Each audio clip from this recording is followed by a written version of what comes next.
Selamat datang di Lambe Sundel.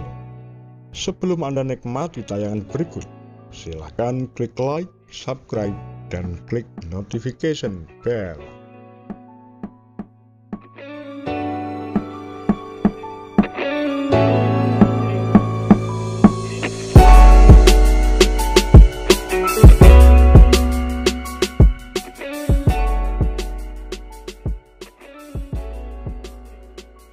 Apa bedanya PKI, sosialisme, komunisme, Marxisme, dan Leninisme? Kita tidak tahu apa itu Partai Komunis Indonesia (PKI) kecuali dari film pengkhianatan G30S PKI. Dari film berdurasi 4 jam 31 menit itu, kita tahu bahwa PKI adalah kelompok kejam dan brutal yang menyiksa para jenderal di tahun 1965. PKI adalah momok yang tak hidup tapi tak mati pula. Di warung kopi, aksi demo, hingga di kantor-kantor pemerintah, selalu ada orang yang mengingatkan bahayanya disusupi PKI. Tapi apa sih sebenarnya PKI itu? Benarkah PKI adalah pengkhianat yang ingin menghancurkan Indonesia? Jangan bayangkan PKI seperti sekelompok pemberontak bersenjata yang ingin menggulingkan pemerintahan. Bayangkanlah PKI seperti partai-partai yang berkuasa sekarang.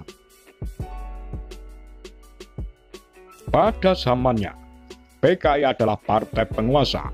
Kader-kadernya menduduki kursi dewan dan kursi pejabat. Di puncak kejayaannya, jumlah anggotanya mencapai 3,5 juta.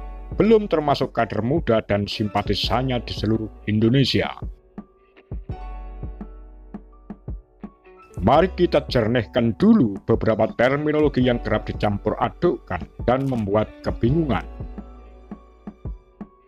Jika kita urutkan secara linier sesuai garis waktu dari 5 terminologi di atas, yang pertama muncul adalah sosialisme.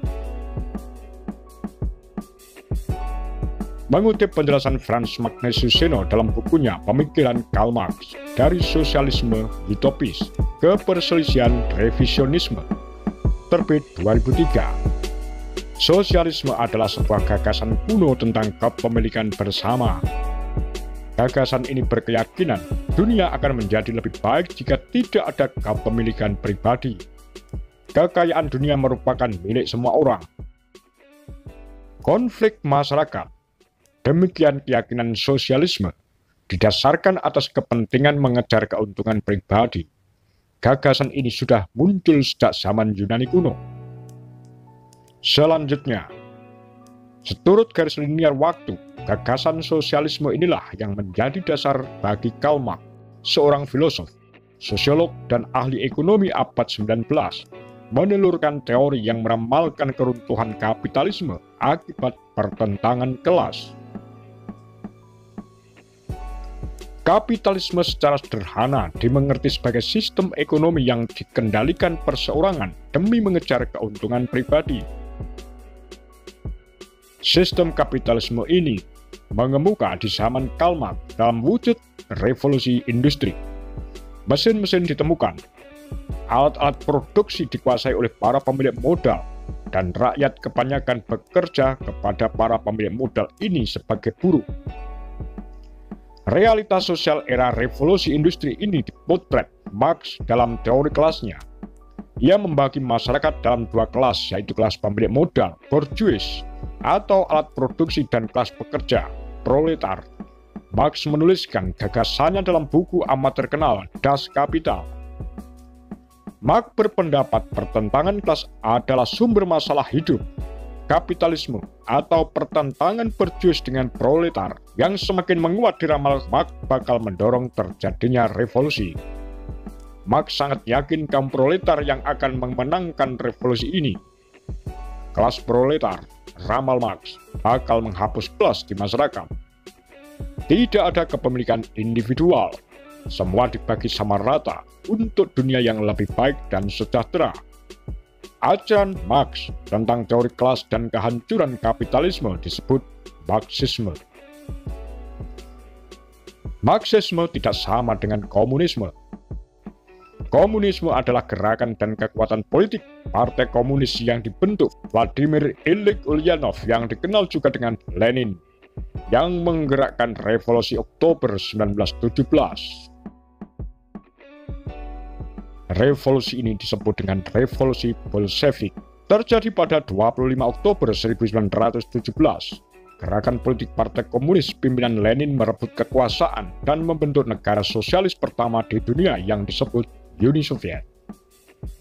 Lambang palu arit muncul di era Revolusi Oktober. Palu dan arit melambangkan bersatunya kaum buruh dan tani melawan kaum pemilik modal. Lenin memodifikasi ajaran Marx. Ia tidak sabar revolusi muncul secara natural dan menghancurkan kapitalisme. Ia mengintervensinya dengan gerakan politik. Jadi komunisme adalah gabungan Marxisme dan Leninisme. Di bawah Lenin, komunisme menjadi gerakan politik dan ideologi internasional. Kemenangan komunisme di Rusia mendorong revolusi komunisme di negara lain. Ada Mao Zedong di Cina, yang memimpin Partai Komunis Cina dan mendirikan Republik Rakyat Cina pada 1 Oktober 1949. Sebagai sebuah ideologi dan gerakan, komunisme naik daun dengan kisah sukses Uni Soviet dan Cina. Pada pertengahan abad 20, Uni Soviet menjadi kekuatan besar yang berhadapan-hadapan dengan Amerika Serikat. Nah, Partai Komunis Indonesia atau PKI merupakan bagian dari jejaring ideologi internasional yang berbasis di Uni Soviet bentukan Lenin. Di Indonesia, gerakan komunisme diwadahi dalam Partai Komunis Indonesia. Dikutip dari pidato D.N. Aidit pada ulang tahun ke-35 PKI 23 Mei 1955. PKI berdiri karena terinspirasi Revolusi Oktober 1917. Namun sebelum meletus Revolusi Oktober, nafas sosialisme sudah terasa dengan lahirnya serikat-serikat buruh yang melawan kolonialisme. Bulan Mei 1914, di Semarang berdiri ISDW, organisasi politik bentukan revolusioner Indonesia dan Belanda yang bertujuan menyebarkan Marxisme di kalangan kaum buruh dan rakyat Indonesia. ISDW inilah yang pada tanggal 23 Mei 1920 melebur diri menjadi PKI. Jika di Eropa, komunisme adalah perjuangan para buruh kasar melawan tuan-tuannya, di Indonesia, komunisme diperjuangkan oleh buruh tani untuk melembangkan kolonialisme Belanda. Pengaruh PKI meluas di Jawa dan Sumatera. Sayangnya, di internal sendiri, Partai Nasional itu pecah menjadi faksi-faksi.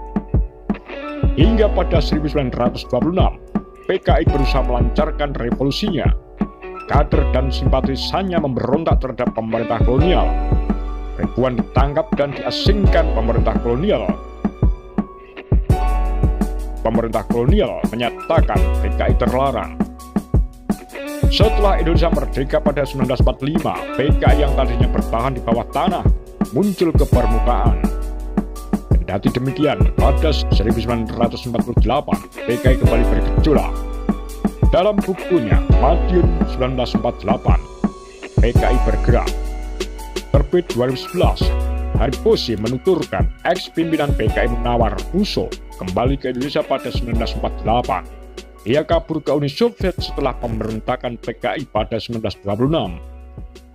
Sekembalinya dari Soviet, Musso bertemu dengan Presiden Soekarno pada 13 Agustus 1948 di Yogyakarta. Di akhir pertemuannya, Soekarno meminta agar Musso membantu memperkuat negara dan melancarkan revolusi. Musso menjawab kesanggupannya, "Itu memang kewajiban saya. Saya datang ke sini untuk menciptakan ketertiban," tuturnya. Sejarah mencatat, Musso berada di antara pergolakan politik kala itu, sekaligus cita-citanya memimpin revolusi seperti di Soviet. Maka pada September 1948, konflik pecah antara PKI di bawah Musso dengan tentara. Musso berhasil dipatahkan, namun peristiwa itu tak mematikan PKI. Di bawah Aidit, PKI dikelola secara profesional. Aidit dan Soekarno bergandengan mesra dengan sikap anti-imperialismenya dan anti-barat. PKI memperoleh legalitasnya kembali pada 1950 dan meraih posisi keempat dalam pemilu 1955. Di saat partai-partai lain berebut panggung politik, PKI berkeliling ke desa-desa dan memperkuat basis dukungan mereka. Sayangnya, PKI tak lama percaya. Partai itu hancur setelah peristiwa G30S. Demikian kura-kura, takar lambe sundel.